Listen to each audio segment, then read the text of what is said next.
कृष्णाय वासुदेवाय हरये परमात्मने प्रणतः क्लेशनाशाय गोविंदाय नमो नमः। हरे कृष्ण। जय श्री हरि। भक्तों के संकट हरने वाले, दीन बंधुओं के आश्रय दाता, संसार के पालनहार और करुणा सिंधु, ऐसे अनंत गुणों वाले भगवान श्री हरि विष्णु की दिव्य कृपा आप सभी भक्तों के हृदय पर सदैव बनी रहे। हे प्रिय भक्तों, माघ मास की इस पुण्य धारा में आज हम माघ मास महात्म्य के 29वें पावन अध्याय में नव भाव, नई श्रद्धा और पूर्ण भक्ति भाव के साथ प्रवेश कर रहे हैं। यह अध्याय हमें यह सिखाता है कि सच्चे हृदय से किया गया स्मरण, तप और सेवा भगवान को अत्यंत प्रिय होती है और जीवन को अनंत पुण्य और शांति प्रदान करती है।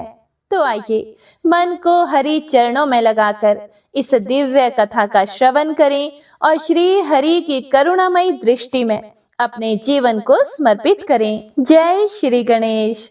जय जय श्री हरि। श्री मैत्रेय जी कहते हैं, हे विदुर जी, उस समय महाराज पृथु का नगर सर्वत्र मोतियों की लड़ियों, फूलों की मालाओं, रंग बिरंगे वस्त्रों, सोने के दरवाजों और अत्यंत सुगंधित धूपों से सुशोभित था। उसकी गलियां, चौक और सड़कें चंदन और अर्गजे के जल से सींच दी गई थी तथा उसे पुष्प, अक्षत, फल, यवांकुर, खीर और दीपक आदि मांगलिक द्रव्यों से सजाया गया था। वह ठौर ठौर पर रखे हुए फल फूल के गुच्छों से युक्त केले के खंभों और सुपारी के पौधों से बड़ा ही मनोहर जान पड़ता था तथा सभी ओर आम आदि वृक्षों के नवीन पत्तों की बंधनवारों से विभूषित था।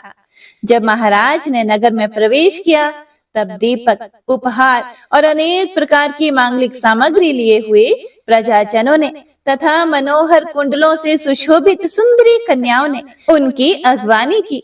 शंख और दुदुम्भी आदि बाजे बजने लगे, ऋत्विज गण वेद ध्वनि करने लगे, वंदी जनों ने स्तुति गान आरंभ कर दिया। यह सब देखकर और सुनकर भी उन्हें किसी प्रकार का भी अहंकार नहीं हुआ। इस प्रकार वीरवर पृथु ने राजमहल में प्रवेश किया।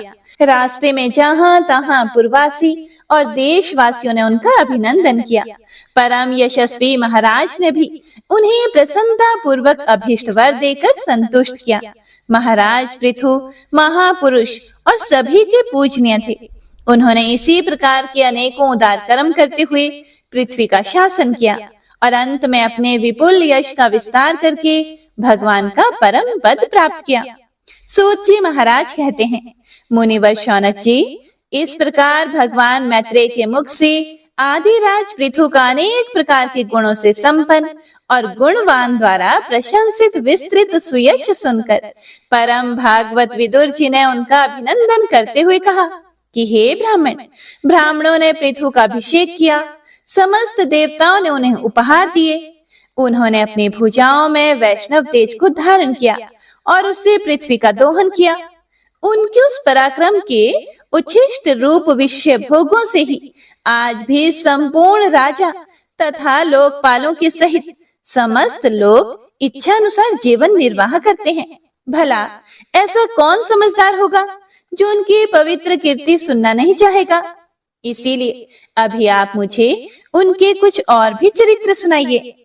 तब श्री मैत्रेय जी कहते हैं कि हे साधु श्रेष्ठ विदुर जी, महाराज पृथु गंगा और यमुना के मध्यवर्ती देश में निवास करके अपने पुण्य कर्मों के क्षय की इच्छा से प्रारब्धवश प्राप्त हुए भोगों को ही भोगते थे।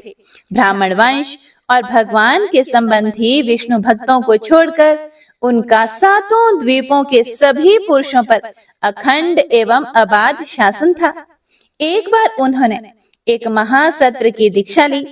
उस समय वहां देवताओं, ब्रह्म ऋषियों और राज ऋषियों का बहुत बड़ा समाज इकट्ठा हुआ था।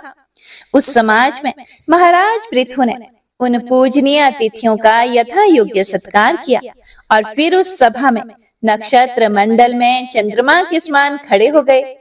उनका शरीर ऊंचा और भुजाएं भरी और विशाल, रंग गोरा, नेत्र कमल के समान सुंदर और अरुण वर्ण, नासिका सुघड़, मुख मनोहर स्वरूप सौम्य, कंधे ऊंचे और मुस्कान से युक्त दंत पंक्ति सुंदर थी।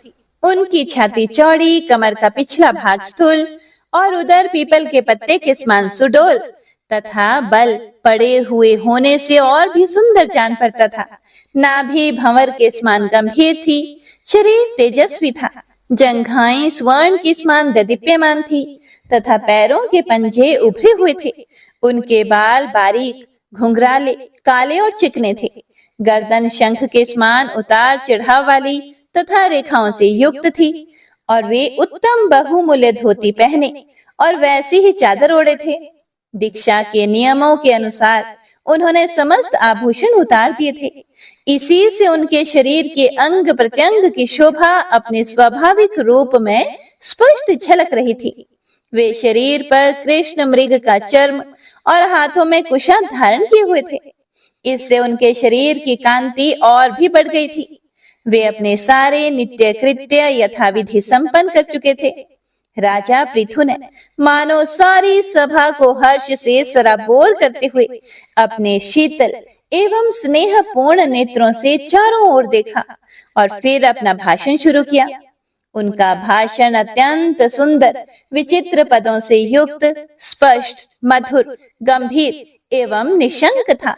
मानो उस समय वे सबका उपकार करने के लिए अपने अनुभव का ही अनुवाद कर रहे हों। राजा पृथु ने कहा कि हे सज्जनों, आपका कल्याण हो। आप महानुभाव जो यहाँ पधारे हैं, मेरी प्रार्थना सुने। जिज्ञासु पुरुषों को चाहिए कि संत समाज में अपने निश्चय का निवेदन करें। इस लोक में मुझे प्रजाजनों का शासन, उनकी रक्षा, उनकी आजीविका का प्रबंध तथा उन्हें अलग अलग अपनी मर्यादा में रखने के लिए राजा बनाया गया है। अतः इनका यथावत पालन करने से मुझे उन्हीं मनोरथ पूर्ण करने वाले लोगों की प्राप्ति होनी चाहिए जो वेदवादी मुनियों के मतानुसार संपूर्ण कर्मों के साक्षी श्री हरि के प्रसन्न होने पर मिलते हैं।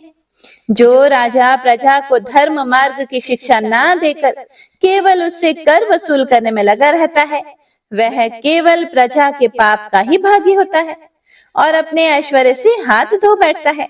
इसीलिए हे प्रिय प्रजाजन, अपने इस राजा का परलोक में हित करने के लिए आप लोग परस्पर दोष दृष्टि छोड़कर हृदय से भगवान को याद रखते हुए अपने अपने कर्तव्य का पालन करते रहिए, क्योंकि आपका स्वार्थ भी इसी में है और इस प्रकार मुझ पर भी आपका बड़ा अनुग्रह होगा।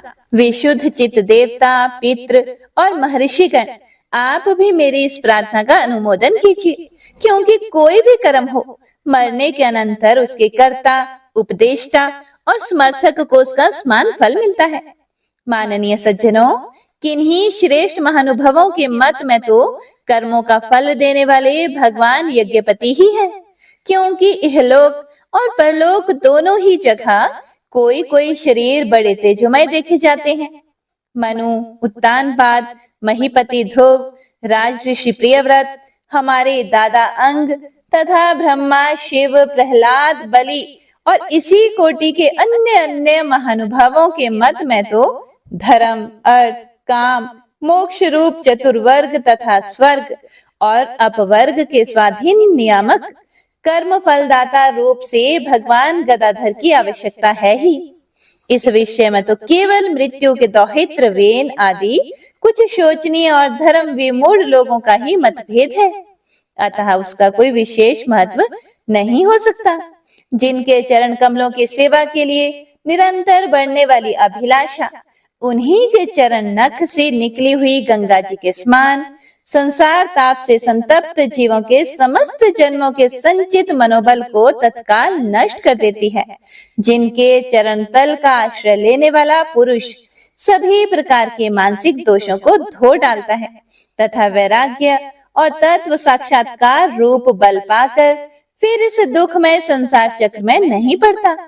और जिनके चरण कमल सब प्रकार की कामनाओं को पूर्ण करने वाले हैं, उन प्रभु को आप लोग अपनी अपनी आजीविका के उपयोगी वर्णाश्रमोचित अध्यापन आदि कर्मों तथा ध्यान, स्तुति, पूजा आदि मानसिक, वाचिक एवं शारीरिक क्रियाओं के द्वारा भजें। हृदय में किसी प्रकार का कपट नहीं रखें तथा यह निश्चित रखें कि हमें अपने अपने अधिकारों के अनुसार इसका फल अवश्य प्राप्त होगा।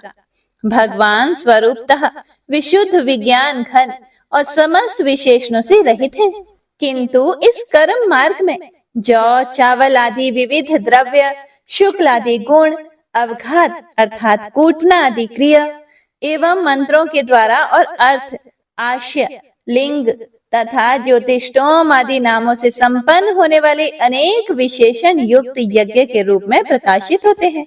जिस प्रकार एक ही अग्नि भिन्न भिन्न काष्ठों में उन्हीं के आकार आदि के अनुरूप भासती है, उसी प्रकार वे सर्वव्यापक प्रभु परमानंद स्वरूप होते हुए भी प्रकृति, काल, वासना और अदृष्ट से उत्पन्न हुए शरीर में विषयाकार बनी हुई बुद्धि में स्थित होकर उन यज्ञ याग आदि क्रियाओं के फल रूप से अनेक प्रकार के जान पड़ते हैं।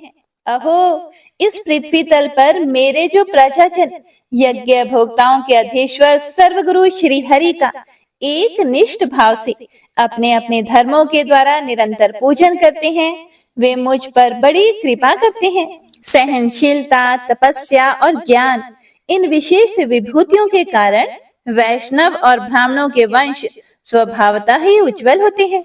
उन पर राजकुल का तेज, धन, ऐश्वर्य आदि समृद्धियों के कारण अपना प्रभाव ना डाले। ब्रह्मा आदि समस्त महापुरुषों में अग्रगण्य ब्राह्मण भक्त पुराण पुरुष श्री हरि ने भी निरंतर इन्हीं के चरणों की वंदना करके अविचल लक्ष्मी और संसार को पवित्र करने वाली कीर्ति प्राप्त की है। आप लोग भगवान के लोक संग्रह रूप धर्म का पालन करने वाले हैं तथा सर्वंतर्यामी स्वयं प्रकाश ब्राह्मण प्रिय श्री हरि विप्र वंश की सेवा करने से ही परम संतुष्ट होते हैं।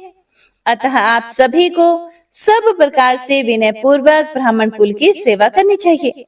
इनकी नित्य सेवा करने से शीघ्र ही चित्त शुद्ध हो जाने के कारण मनुष्य स्वयं ही ज्ञान और अभ्यास आदि के बिना ही परम शांति रूप मोक्ष प्राप्त कर लेता है। अतः लोक में इन ब्राह्मणों से बढ़कर दूसरा कौन है जो विषय भोजी देवताओं का मुख हो सके।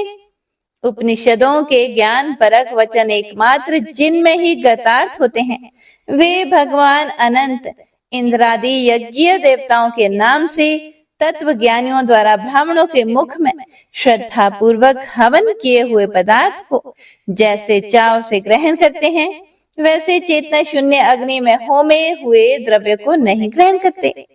हे सभ्यगण, जिस प्रकार स्वच्छ दर्पण में प्रतिबिंब का भान होता है, उसी प्रकार जिससे संपूर्ण प्रपंच का ठीक ठीक ज्ञान होता है, उस नित्य शुद्ध और सनातन ब्रह्म को जो परमार्थ तत्व की उपलब्धि के लिए श्रद्धा, तप, मंगलमय आचरण, स्वाध्याय विरोधी वार्तालाप के त्याग तथा संयम और समाधि के अभ्यास द्वारा धारण करते हैं, उन ब्राह्मणों के चरण कमलों की धूलि को मैं आयु पर्यंत अपने मुकुट पर धारण करूं, क्योंकि उसे सर्वदा सिर पर चढ़ाते रहने से मनुष्य के सारे पाप तत्काल ही नष्ट हो जाते हैं और संपूर्ण गुण उसकी सेवा करने लगते हैं। उस गुणवान, शील संपन्न, कृतज्ञ और गुरुजनों की सेवा करने वाले पुरुष के पास सारी संपदाएं अपने आप आ जाती हैं। अतः मेरी तो यही अभिलाषा है कि ब्राह्मण कुल, गोवंश और भक्तों के सहित श्री भगवान मुझ पर सदा प्रसन्न रहे। श्री मैत्रेय जी आगे कहते हैं कि महाराज पृथु का यह भाषण सुनकर देवता, पितृ और ब्राह्मण आदि सभी साधुजन बड़े प्रसन्न हुए और साधो साधो ऐसा कहकर उनकी प्रशंसा करने लगे। उन्होंने कहा कि पुत्र के द्वारा पिता पुण्य लोकों को प्राप्त कर लेता है, यह श्रुति यथार्थ है। पापी वीन ब्राह्मणों के शाप से मारा गया था, फिर भी इनके पुण्य बल से उसका नरक से निस्तार हो गया। इसी प्रकार हिरण्यकशिपु भी भगवान की निंदा करने के कारण नरकों में गिरने वाला ही था कि अपने पुत्र प्रहलाद के प्रभाव से उन्हें पार कर गया।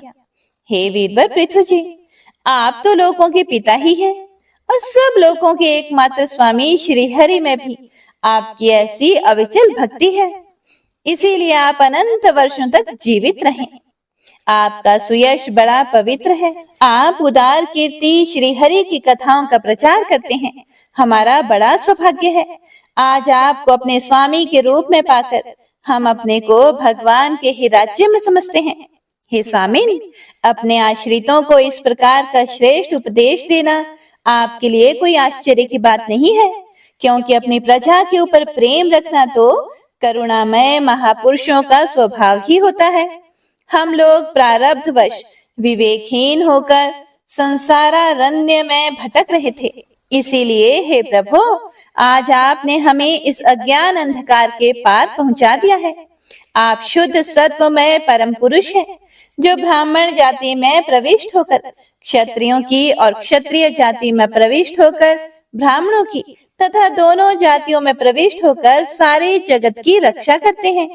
हमारा आपको कोटि कोटि नमस्कार है।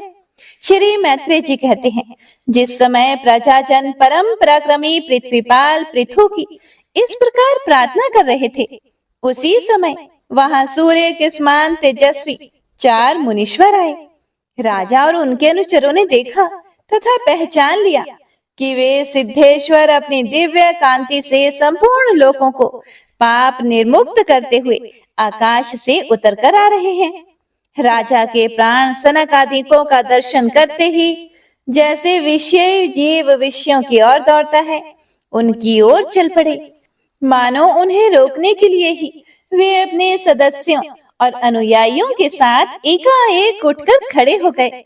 जब वे मुनिगण अर्घ स्वीकार करके आसन पर विराज गए, तब शिष्टाग्रणी पृथु ने उनके गौरव से प्रभावित होकर विनयवश गर्दन झुकाए हुए उनकी विधिवत पूजा की। फिर उनके चरणोदक को अपने सिर के बालों पर छिड़का। इस प्रकार शिष्ट जनोचित आचार का आदर तथा पालन करके उन्होंने यही दिखाया कि सभी सत्पुरुषों को ऐसा व्यवहार करना चाहिए। सनकादि मुनीश्वर भगवान शंकर के भी अग्रज हैं। सोने के सिंहासन पर वे ऐसे सुशोभित हुए जैसे अपने अपने स्थानों पर अग्नि देवता। महाराज पृथु ने बड़ी श्रद्धा और संयम के साथ प्रेम पूर्वक उनसे कहा, हे मंगल मूर्ति मुनीश्वरों, आपके दर्शन तो योगियों को भी दुर्लभ है। मुझसे ऐसा क्या पुण्य बना है जिससे स्वतः आपका दर्शन प्राप्त हुआ, जिस पर ब्राह्मण अथवा अनुचरों के सहित श्री शंकर या विष्णु भगवान प्रसन्न हो? उसके लिए इहलोक और परलोक में कौन सी वस्तु दुर्लभ है? इस दृश्य प्रपंच के कारण महतत्ववादी यद्यपि सर्वगत है, तो भी वे सर्वसाक्षी आत्मा को नहीं देख सकते। इसी प्रकार यद्यपि आप समस्त लोकों में घूमते रहते हैं, तो भी अंधिकारी लोग आपको देख नहीं पाते। जिनके घरों में आप जैसे पूज्य पुरुष उनके जल, तृण, पृथ्वी, गृह स्वामी अथवा सेवकादि किसी अन्य पदार्थ को स्वीकार कर लेते हैं, वे गृहस्थ धनहीन होने पर भी धन्य हैं। जिन घरों में कभी भगवत भक्तों के परम पवित्र चरणोदक के छींटे नहीं पड़े, वे सब प्रकार की रिद्धि सिद्धियों से भरे होने पर भी ऐसे वृक्षों के समान है कि जिन पर सांप रहते हैं। हे मुनीश्वरों, आपका स्वागत है। आप लोग तो बाल्यावस्था से ही मुमुक्षुओं के मार्ग का अनुसरण करते हुए एकाग्र चित्त से ब्रह्मचर्य आदि महान व्रतों का बड़ी श्रद्धा पूर्वक आचरण कर रहे हैं। हे स्वामियों, हम लोग अपने कर्मों के वशीभूत होकर विपत्तियों के क्षेत्र रूप इस संसार में पड़े हुए केवल इंद्रिय संबंधी भोगों को ही परम पुरुषार्थ मान रहे हैं। इसीलिए क्या हमारे निस्तार का भी कोई उपाय है? आप लोगों से कुशल प्रश्न करना उचित नहीं है, क्योंकि आप निरंतर आत्मा में ही रमण करते हैं। आप में यह कुशल है और यह अकुशल है, इस प्रकार की वृत्तियां कभी होती ही नहीं। आप संसारानल से संतप्त जीवों के परम सुहृद हैं। इसीलिए आप में विश्वास करके मैं यह पूछना चाहता हूँ कि संसार में मनुष्य का किस प्रकार सुगमता से कल्याण हो सकता है। यह निश्चय है कि जो आत्मवान धीर पुरुषों में आत्मा रूप से प्रकाशित होते हैं और उपासकों के हृदय में अपने स्वरूप को प्रकट करने वाले हैं, वे अजन्मा भगवान नारायण ही अपने भक्तों पर कृपा करने के लिए आप जैसे सिद्ध पुरुषों के रूप में इस पृथ्वी पर विचरा करते हैं। श्री मैत्रेय जी कहते हैं, राजा पृथु के ये युक्ति युक्त गंभीर परिमित और मधुर वचन सुनकर श्री सनत कुमार जी बड़े प्रसन्न हुए और कुछ मुस्कुराते हुए उनसे कहने लगे, हे महाराज, आपने सब कुछ जानते हुए भी समस्त प्राणियों के कल्याण की दृष्टि से बड़ी अच्छी बात पूछी है। सच है, साधु पुरुषों की बुद्धि ऐसी ही हुआ करती है। सत्पुरुषों का समागम श्रोता और वक्ता दोनों को ही अभिमत होता है, क्योंकि उनके प्रश्नोत्तर सभी का कल्याण करते हैं। हे राजन, श्री मधुसूदन भगवान के चरण कमलों के गुणानुवाद में अवश्य ही आपकी अविचल प्रीति है।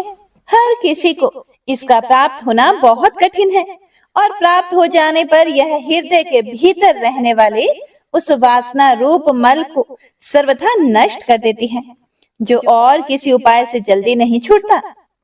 शास्त्र जीवों के कल्याण के लिए भली भांति विचार करने वाले हैं। उनमें आत्मा से भिन्न देह आदि के प्रति वैराग्य तथा अपने आत्म स्वरूप निर्गुण ब्रह्म में सुदृढ़ अनुराग होना, यही कल्याण का साधन निश्चित किया गया है। शास्त्रों का यह भी कहना है कि गुरु और शास्त्र के वचनों में विश्वास रखने से, भागवत धर्मों का आचरण करने से, तत्व जिज्ञासा से, ज्ञान योग की निष्ठा से, योगेश्वर श्री हरि की उपासना से, नित्य प्रति पुण्य कीर्ति श्री भगवान की पावन कथाओं को सुनने से, जो लोग धन और इंद्रियों के भोगों में ही रत हैं, उनकी गोष्ठी में प्रेम न रखने से, उन्हें प्रिय लगने वाले पदार्थों का आसक्ति पूर्वक संग्रह न करने से, भगवत गुणामृत का पान करने के सिवा अन्य समय आत्मा में ही संतुष्ट रहते हुए एकांत सेवन में प्रेम रखने से, किसी भी जीव को कष्ट न देने से, निवृत्ति निष्ठा से, आत्महित का अनुसंधान करते रहने से, श्री हरि के पवित्र चरित्र रूप श्रेष्ठ अमृत का आस्वादन करने से, निष्काम भाव से, यम नियमों का पालन करने से, कभी किसी की निंदा ना करने से, योग क्षेम के लिए प्रयत्न ना करने से, भक्त जनों के कानों को सुख देने वाले श्री हरि के गुणों का बार बार वर्णन करने से और बढ़ते हुए भक्ति भाव से मनुष्य का कार्य कारण रूप संपूर्ण जड़ प्रपंच से वैराग्य हो जाता है और आत्म स्वरूप निर्गुण पर ब्रह्म में अनायास ही उसकी प्रीति हो जाती है। पर ब्रह्म में सुदृढ़ प्रीति हो जाने पर पुरुष सद्गुरु की शरण लेता है। फिर ज्ञान और वैराग्य के प्रबल वेग के कारण वासना शून्य हुए अपने अविद्या आदि 5 प्रकार के कलेशों से युक्त अहंकारात्मक अपने लिंग शरीर को वह उसी प्रकार भस्म कर देता है जैसे अग्नि लकड़ी से प्रकट होकर उसी को जला देती है। इस प्रकार लिंग देह का नाश हो जाने पर वह उसके कर्तृत्व आदि सभी गुणों से मुक्त हो जाता है। फिर तो जैसे स्वप्नावस्था में तरह तरह के पदार्थ देखने पर भी उससे जग पड़ने पर उनमें से कोई चीज दिखाई नहीं देती, उसी प्रकार वह पुरुष शरीर के बाहर दिखाई देने वाले घटपट आदि और भीतर अनुभव होने वाले सुख दुख आदि को भी नहीं देखता। इस स्थिति के प्राप्त होने से पहले ये पदार्थ ही जीवात्मा और परमात्मा के बीच में रहकर उनका भेद कर रहे थे। जब तक अंतःकरण रूप उपाधि रहती है तभी तक पुरुष को जीवात्मा, इंद्रियों के विषय और दोनों का संबंध कराने वाले अहंकार का अनुभव होता है। इसके बाद नहीं। भाया जगत में भी देखा जाता है कि जल, दर्पण आदि निमित्तों के रहने पर ही अपने बिंब और प्रतिबिंब का भेद दिखाई देता है, अन्य समय में नहीं। जो लोग विषय चिंतन में लगे रहते हैं उनकी इंद्रियां विषयों में फंस जाती है तथा मन को भी उन्हीं की ओर खींच लेती है। फिर तो जैसे जलाशय के तीर पर उगे हुए कुशा आदि अपनी जड़ों से उसका जल खींचते रहते हैं, उसी प्रकार वह इंद्रिय सक्त मन बुद्धि की विचार शक्ति को क्रमशः हर लेता है। विचार शक्ति के नष्ट हो जाने पर पूर्वापर की स्मृति जाती रहती है और स्मृति का नाश हो जाने पर ज्ञान नहीं रहता। इस ज्ञान के नाश को ही पंडित जन अपने आप अपना नाश करना कहते हैं। जिसके उद्देश्य से अन्य सब पदार्थों में प्रियता का बोध होता है, उस आत्मा का अपने द्वारा ही नाश होने से जो स्वार्थ हानि होती है, उससे बढ़कर लोक में जीव की और कोई हानि नहीं है। धन और इंद्रियों के विषय का चिंतन करना मनुष्य के सभी पुरुषार्थों का नाश करने वाला है, क्योंकि इनकी चिंता से वह ज्ञान और विज्ञान से भ्रष्ट होकर वृक्ष आदि स्थावर योनियों में जन्म पाता है। इसीलिए जिसे अज्ञान अंधकार से पार होने की इच्छा हो, उस पुरुष को विषयों में आसक्ति कभी नहीं करनी चाहिए, क्योंकि यह धर्म, अर्थ, काम और मोक्ष की प्राप्ति में बड़ी बाधक है। इन 4 पुरुषार्थों में भी सबसे श्रेष्ठ मोक्ष ही माना जाता है, क्योंकि अन्य 3 पुरुषार्थों में सर्वदा काल का भय लगा रहता है। प्रकृति में गुण क्षोभ होने के बाद जितने भी उत्तम और अधम भाव पदार्थ प्रकट हुए हैं, उनमें कुशल से रह सके ऐसा कोई भी नहीं है। काल भगवान उन सभी के कुशलों को कुचलते रहते हैं। अतः हे राजन, जो भगवान देह, इंद्रिय, प्राण, बुद्धि और अहंकार से आवृत सभी स्थावर जंगम प्राणियों के हृदयों में जीव के नियामक अंतर्यामी आत्मा रूप से सर्वत्र साक्षात प्रकाशित हो रहे हैं, उन्हें तुम वह मैं ही हूँ ऐसा जानो। जिस प्रकार माला का ज्ञान हो जाने पर उसमें सर्प बुद्धि नहीं रहती, उसी प्रकार विवेक होने पर जिसका कहीं पता नहीं लगता, ऐसा यह मायामय प्रपंच जिसमें कार्य कारण रूप से प्रतीत हो रहा है और जो स्वयं कर्म फल कलुषित प्रकृति से परे है, उस नित्य मुक्त निर्मल और ज्ञान स्वरूप परमात्मा को मैं प्राप्त हो रहा हूँ। संत महात्मा जिनके चरण कमलों के अंगुली दल की छिटकती हुई छटा का स्मरण करके अहंकार रूप हृदय ग्रंथि को जो कर्मों से गठित है, इस प्रकार छिन्न भिन्न कर डालते हैं कि समस्त इंद्रियों का प्रत्याहार करके अपने अंतःकरण को निर्विषय करने वाले सन्यासी भी वैसा नहीं करते। तुम उन सर्वाश्रय भगवान वासुदेव का भजन करो। जो लोग मन और इंद्रिय रूप मगरों से भरे हुए इस संसार सागर को योग आदि दुष्कर साधनों से पार करना चाहते हैं, उनका उस पार पहुंचाना कठिन ही है, क्योंकि उन्हें कर्णाधार रूप श्री हरि का आश्रय नहीं है। अतः तो भगवान के आधारहीन चरण कमलों को नौका बनाकर अनायास ही इस दुस्तर समुद्र को पार कर लो। श्री मैत्रेय जी कहते हैं, हे विदुर जी, ब्रह्मा जी के पुत्र आत्मज्ञानी सनत कुमार जी से इस प्रकार आत्म तत्व का उपदेश पाकर महाराज पृथु ने उनकी बड़ी प्रशंसा करते हुए कहा। राजा पृथु ने कहा, हे भगवान, दीन दयाल श्री हरि ने मुझ पर पहले कृपा की थी, उसी को पूर्ण करने के लिए आप लोग पधारे हैं। आप लोग बड़े ही दयालु हैं। जिस कार्य के लिए आप लोग पधारे हैं, उसे आप लोगों ने अच्छी तरह संपन्न कर दिया। अब इसके बदले में मैं आप लोगों को क्या दूं?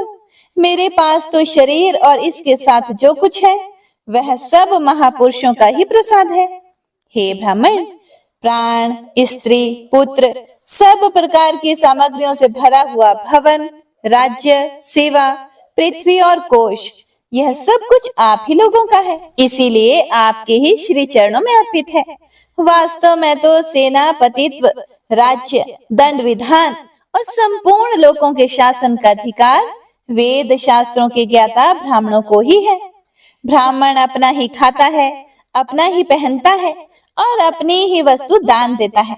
दूसरे क्षत्रिय आदि तो उसी की कृपा से अन्न खाने को पाते हैं। आप लोग वेद के पारगामी हैं।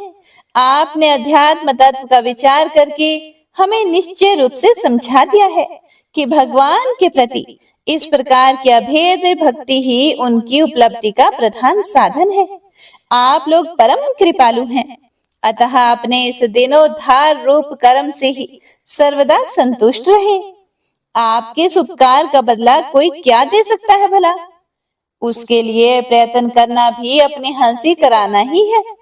श्री मैत्रेय जी कहते हैं, हे विदुर जी, फिर आदिराज पृथु ने आत्मज्ञानियों में श्रेष्ठ सनक आदि की पूजा की और वे उनके शील की प्रशंसा करते हुए सब लोगों के सामने ही आकाश मार्ग से चले गए। महात्माओं में अग्रगण्य महाराज पृथु उनसे आत्मोपदेश पाकर चित्त की एकाग्रता से आत्मा में ही स्थिर रहने के कारण अपने को कृत्य सा अनुभव करने लगे। वे ब्राह्मण अर्पण बुद्धि से समय, स्थान, शक्ति, न्याय और धन के अनुसार सभी कर्म करते थे। इस प्रकार एकाग्र चित्त से समस्त कर्मों का फल परमात्मा को अर्पण करके आत्मा को कर्मों का साक्षी एवं प्रकृति से अतीत देखने के कारण वे सर्वथा निर्लिप्त रहे। जिस प्रकार सूर्य देव सर्वत्र प्रकाश करने पर भी वस्तुओं के गुण दोष से निर्लेप रहते हैं, उसी प्रकार सार्वभौम साम्राज्य लक्ष्मी से संपन्न और गृहस्था आश्रम में रहते हुए भी अहंकार शून्य होने के कारण वे इंद्रियों के विषय में आसक्त नहीं हुए। इस प्रकार आत्मनिष्ठा में स्थित होकर सभी कर्तव्य कर्मों का यथोचित रीति से अनुष्ठान करते हुए उन्होंने अपनी पत्नी अर्ची के गर्भ से अपने अनुरूप 5 पुत्र उत्पन्न किए। उनके नाम विजिताश्व, धूम्रकेश, हर्यक्ष, द्रविण और वृक थे। महाराज पृथु भगवान के अंश थे। वे समय समय पर जब जब आवश्यकता होता था जगत के प्राणियों की रक्षा के लिए अकेले ही समस्त लोकपालों के गुण धारण कर लिया करते थे। अपने उदार मन, प्रिय और हितकर वचन, मनोहर मूर्ति और सौम्य गुणों के द्वारा प्रजा का रंजन करते रहने से दूसरे चंद्रमा के समान उनका राजा यह नाम सार्थक हुआ। सूर्य जिस प्रकार गर्मी में पृथ्वी का जल खींचकर वर्षा काल में उसे पुनः पृथ्वी पर बरसा देता है तथा अपनी किरणों से सबको ताप पहुंचाता है, उसी प्रकार वे कर रूप से प्रजा का धन लेकर उसे दुष्काल आदि के समय मुक्त हस्त से प्रजा के हित में लगा देते थे तथा सब पर अपना प्रभाव जमाए रखते थे। वे तेज में अग्नि के समान दुर्धर्ष, इंद्र के समान अजय, पृथ्वी के समान क्षमाशील और स्वर्ग के समान मनुष्यों की समस्त कामनाएं पूर्ण करने वाले थे। समय समय पर प्रजाजनों को तृप्त करने के लिए वे मेघ के समान उनके अभीष्ट अर्थों को खुले हाथ से लुटाते रहते थे। वे समुद्र के समान गंभीर और पर्वत राज सुमेरु के समान धैर्यवान थे। महाराज पृथु दुष्टों के दमन करने में यमराज के समान, आश्चर्यपूर्ण वस्तुओं के संग्रह में हिमालय के समान, कोष की समृद्धि करने में कुबेर के समान और धन को छिपाने में वरुण के समान थे। शारीरिक बल, इंद्रियों की पटुता तथा पराक्रम में सर्वत्र गतिशील वायु के समान और तेज की असह्यता में भगवान शंकर के समान थे। सौंदर्य में कामदेव के समान, उत्साह में सिंह के समान, वात्सल्य में मनु के समान और मनुष्यों के अधिपत्य में सर्वसमर्थ ब्रह्मा जी के समान थे।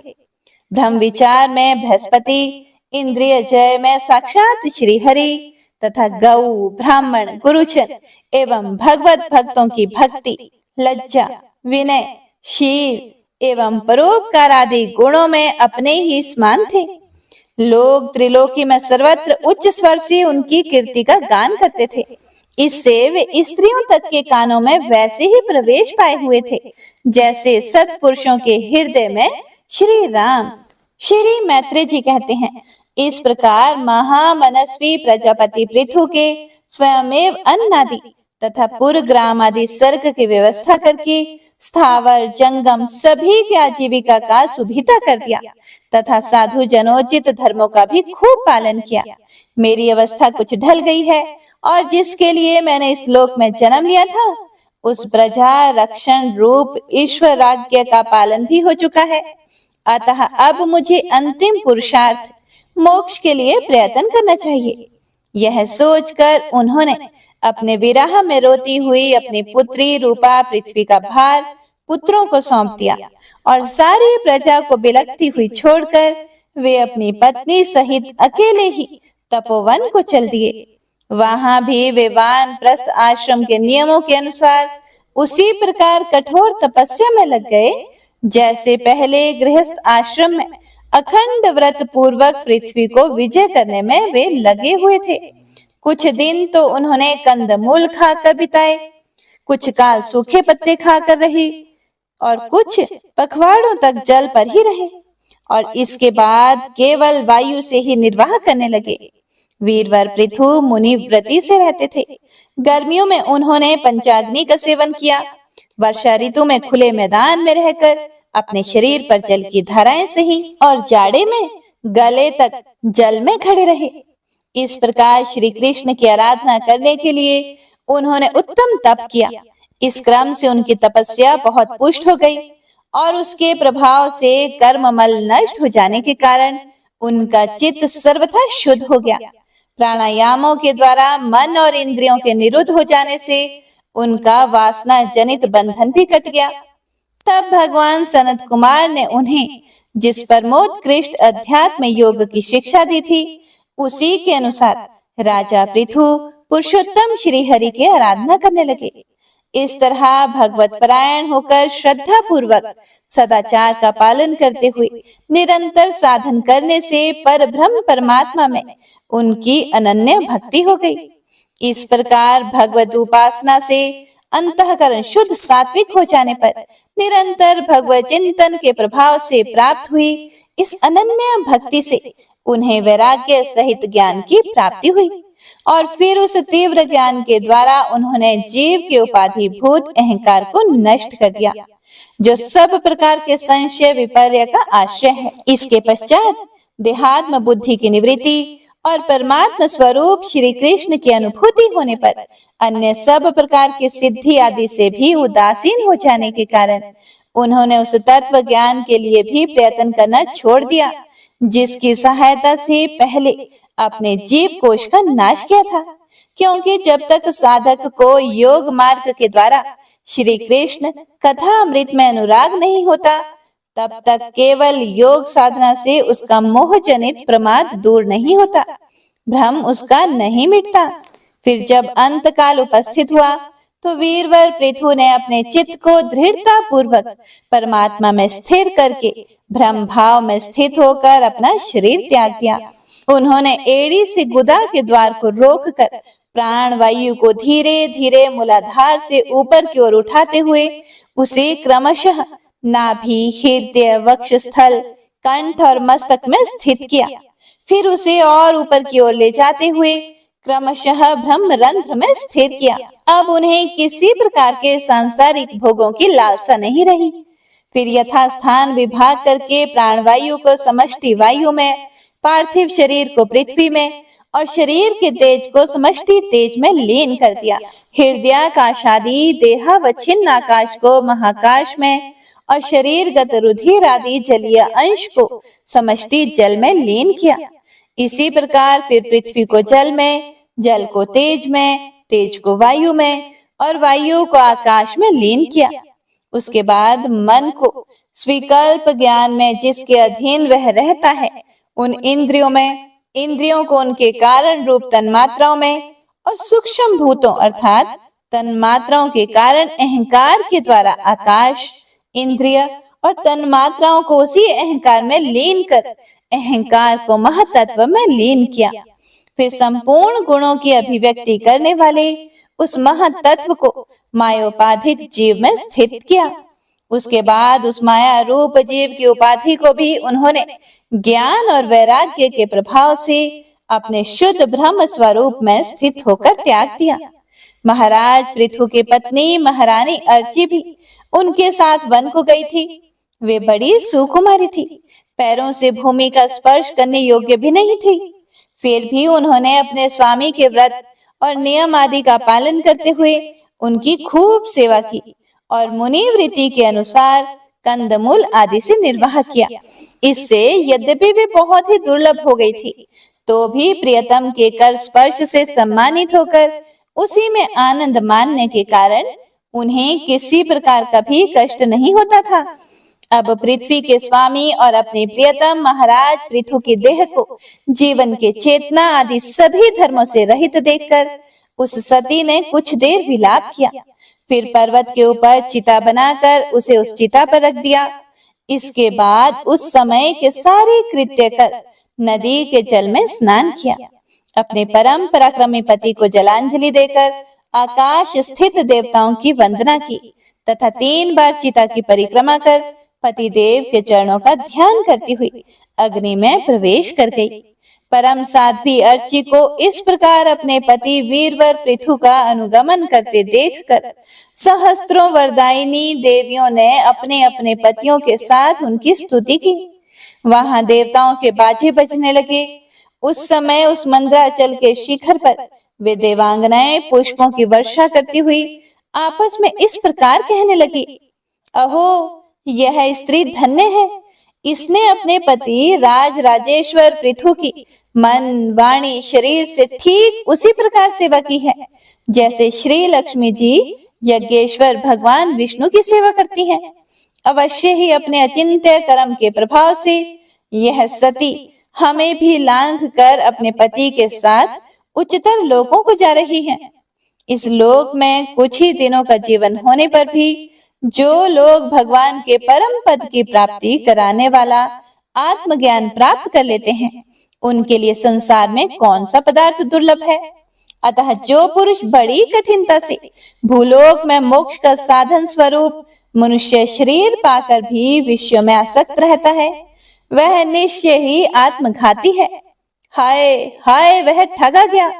श्री मैत्रेय जी कहते हैं, विदुर जी, जिस समय देवांगनाएं इस प्रकार स्तुति कर रही थी, भगवान के जिस परम धाम को आत्मज्ञानियों में श्रेष्ठ भगवत प्राण महाराज पृथु गए, महारानी अर्ची भी उसी पति लोक हो गई। परम भागवत पृथु जी ऐसे ही प्रभावशाली थे। उनके चरित्र बड़े उदार हैं। मैंने तुम्हारे सामने उनका वर्णन किया।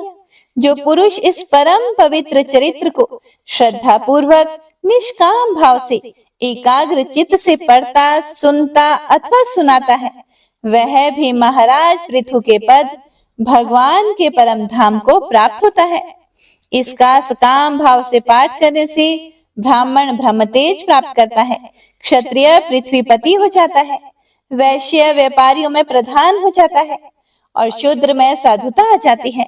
स्त्री हो अथवा पुरुष, जो कोई इसे आदर पूर्वक 3 बार सुनता है, वह संतानहीन हो तो पुत्रवान, धनहीन हो तो महाधनी, कीर्तिहीन हो तो यशस्वी और मूर्ख हो तो पंडित हो जाता है।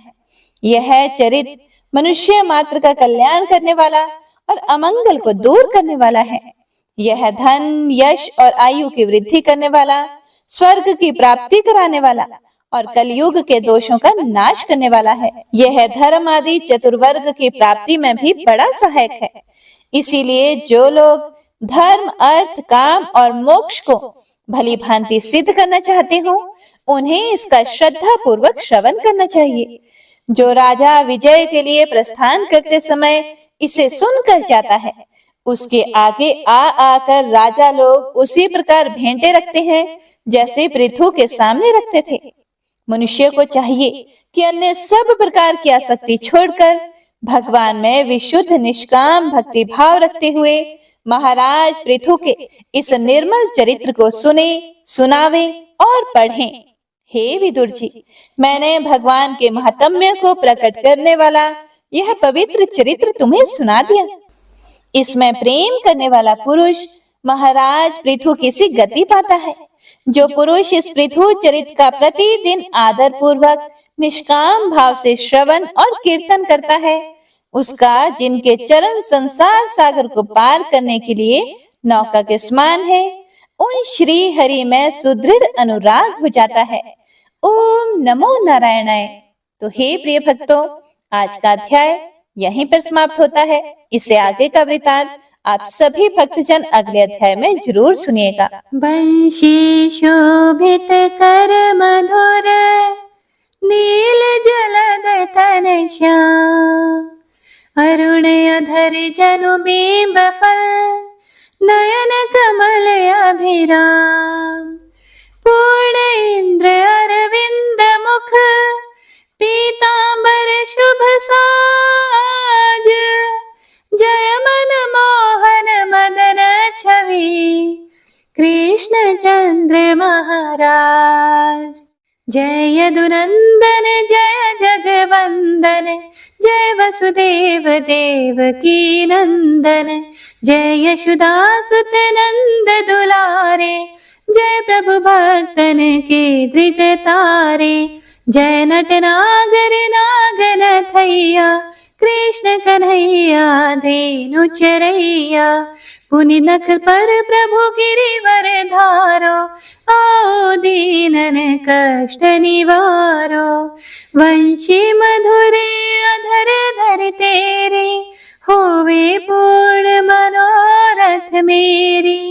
आओ हरि पुनि माखन चाखो, आज लाज भारत की राखो। गोल कपोल चिबुक करुणारे, मृदु मुस्कान मोहिनी डारे। रंजित राजीव नयन विशाला, मोर मुकुट वैजंती माला।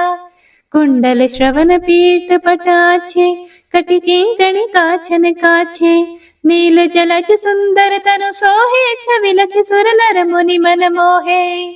मस्तक तिलक अलक घुंघराले, आओ कृष्ण बांसुरी वाले। करि पय पान पूत नहीं तार्यो, अका बका का सुर मार्यो। मधुवन जलत अग्नि जब ज्वाला, भई शीतल लखि तहि नंद लाला। सुरपति जब ब्रज चढ़े और साई, मोसर धार वारी वर्षाई। लगत लगत ब्रज चहन बहायो, गोवर्धन नख धारी बचायो। लखी यशोदा मन ब्रह्म अधिकाई, मुख मह 14 भुवन दिखाई। दुष्ट कंस अति उधम मचायो, कोटि कमल जब फूल मंगायो। नाथी काली यही तब तुम लीन है, चरण चिन्ह दई निर्भय कीन है। करि गोपिन संग रास विलासा, सबकी पूर्ण करी अभिलाषा। केतिक महासुर संहार्यो, कंस ही केस पकड़ी दई मार्यो।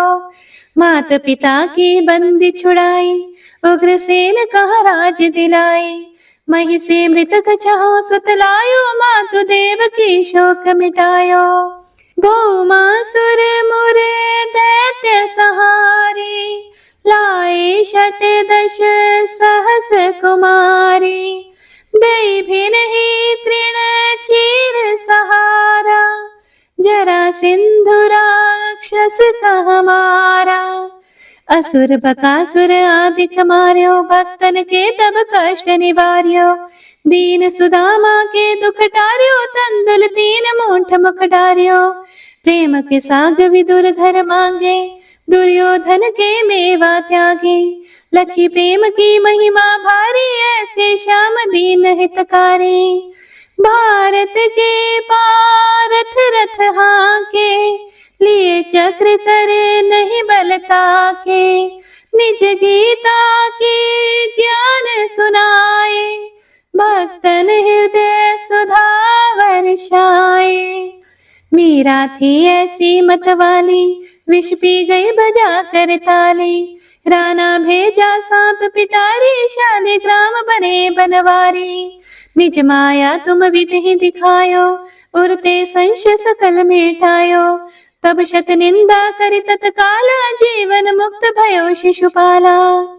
जब ही द्रौपदी टेर लगाई, दीनानाथ लाज अब जाई।